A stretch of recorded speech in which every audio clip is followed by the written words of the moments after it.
I was drawn to the University of Maryland, Baltimore campus due to the reputation in the community, the reputation of the social work program, and the diversity within the staff and faculty.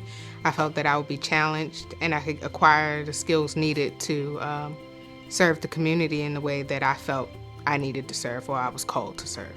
Scholarship means the opportunity to pursue a career in a field that is demanding, is challenging, as well as the reminder that it's important to reach back and give to others and make sure the door is left open for other students in the future.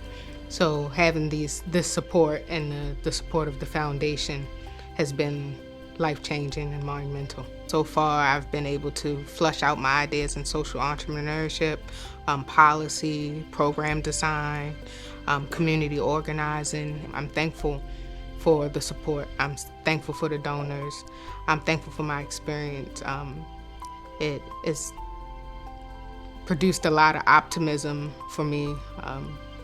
I'm looking forward to great things.